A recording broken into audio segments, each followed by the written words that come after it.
Hello friends, welcome to my channel Sushant Chess Spice. From today onwards, we are going to start with the games by world champions. This is an extension of our ongoing topic, learn from the world champions.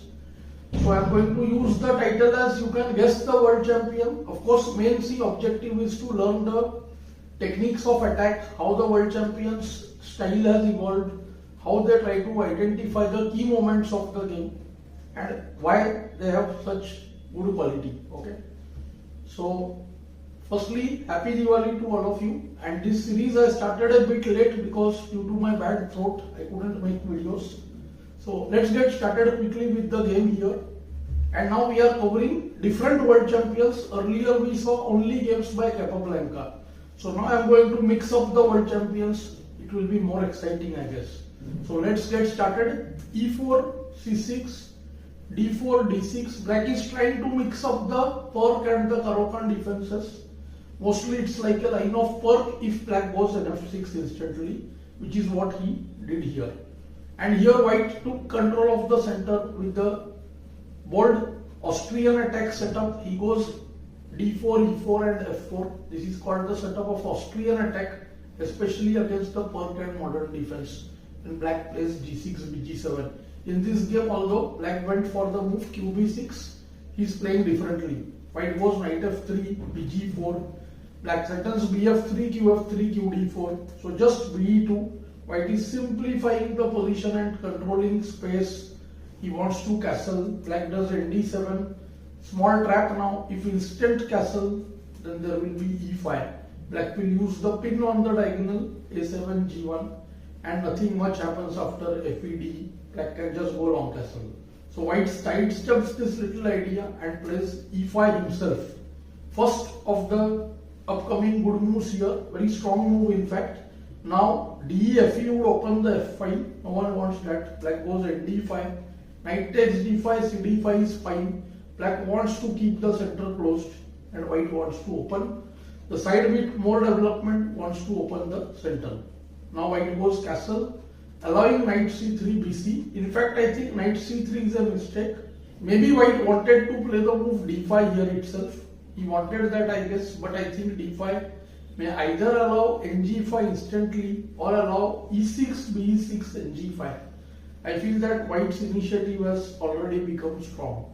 Many people feel that the pawns c3 and c2 are weak. See, they can become a potential weakness. As of now, see, double pawns, I have talked about them. Unless they are isolated, unless they are on the open file, unless they are fixed, so they are not weaknesses. The capture has happened towards the center, means the rook is getting a splendid B file over there.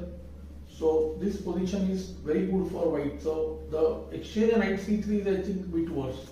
Black plays e6, he is stopping white c6 and black wants d5 next move. So white to play, what would you do here as white? First critical position of the game, and white doesn't miss the chance to play g5. He wants to trade the only active black piece, the bishop on g4, and soon f5 will be there on the cards. be2 force, bishop f5 would either allow g4 or bd3. So be2, queen e2, and black repulses the knight with h6. This is the move played in the game. Let's look at b7. Had black played be7, white has two things he can do here. Either e takes d6 followed by knight e6. See, very interesting idea. But here black has the move bg5. Let me show you bd6, knight e6, fe, queen e6. This would have been winning. Rook e1, qd8, bishop a3. See, whole position is crumbling. White has got enough pawns. c5 forced, d takes e5, nf8 perhaps forced. But after nf8, qb3, you see that white is going to have f5 and c6. It's a winning position for white. But incidentally, because to ed there is bg5, the move direct f5 is way stronger. Now see, black has more problems. Only move bg5 because castle would be made by nh7, kh7, queen check, kg8. What would you play as white here? You are correct if your candidate move is f6, and also correct if your candidate move is rook f3. Rook f3 is stronger of the two. Now there is rook h3. f6 allows f takes e6 covering f7. White is winning here. So black has to play bg5, and now fe intermezzo. This spoils the whole thing. See, bishop c1, then ed7 check winning, and long castle only move, then bg5. This is also lost. Black has to give up the exchange with fe bd8, and you can make out white is almost winning. Also rook b1 is coming up.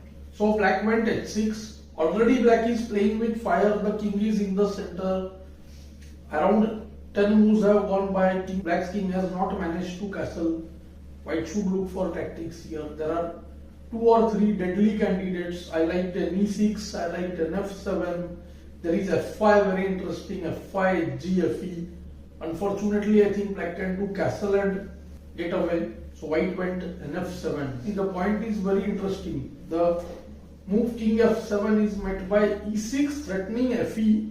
Now see, the knight cannot move easily. qg6 is threat, followed by f6. fe6 is a threat, and there is no respite here. King g8, fe also winning. The knight on d7 is in a sad state. Returning the knight just now would just allow white to regain material. So d, trying to keep the king safe on d6. Looks as though the king will be super safe on d6, c7. But white had seen the very important move here, rook b1, which is missed by many actually. It doesn't look like an obvious move. See, the black king is coming under crossfire of the queen and the rooks. The queen can either go to g4 or the queen can go to c4. Here see, what is the point? If qb1, then white has seen qc4, kd6 post, and maybe ba3 check winning the queen. But that requires a longer calculation. Black will have 3 pieces for the queen in that line. Let's look at the other variations though. If black goes queen a6 here, then see just qg4 check, pressurizing d7, kd6, d. King will go to c7 now. But here see, white has 2 or 3 strong moves. One is rook f7 and other is bishop f4, winning on the spot. Threat is e6 followed by e7, winning the bishop on f8 maybe. See, all this analysis is very important. One needs to see them before playing the move f5 or an f7. If queen a5 is played, then too, just rook takes b7, threatens qg4 check. So rook d8 forced, again check on g4, kd6, and see d. This is the problem here. Once again, this time it's even brutal because the knight is hanging on d7. So knight has to take on e5 and then rook d1. See the way the king is caught up. b file is blocked by the b7 rook. d1 is blocking the d file, and after kc5, be3 only move to d4 and qd4 mates. Half of the black pieces couldn't develop properly. This is the problem of keeping the king in the center for these many moves. It's ideal to get castled before move 10. 10 to 14 is considered absolutely necessary to castle. Let's get into the game. Black went qb1, accepting the challenge. qc4 check, kd6, ba3 check, kc7. What has white seen after rook b1, bishop a3? I think he had already seen the move qb3. The king see is not at all safe, and that is the point here. After the bishop's forced retreat, there is qb7 check. The king will be caught on d6. I think that itself is enough to understand that queen versus 3 pieces. But see, white has some pawns and very badly placed king. So the queen's power is much more. So d takes c5, and now see again king takes c5 allows qd7. So see, things are becoming much worse. In these kind of positions, just small calculation which can win material, or we ensure that the king is not running away, that would be enough. King goes to, if let's say e6, then queen c6 check, and next move d7 is lost. So forced an e5, rook d1 check, we can make out. It's over. ke6, and now the good move qb3 check. The king is not surviving. Black will have to return some material here. Either the bishop or the knight is going to come under fire. King f5, king f6 is similar. There could be just rook f1 check.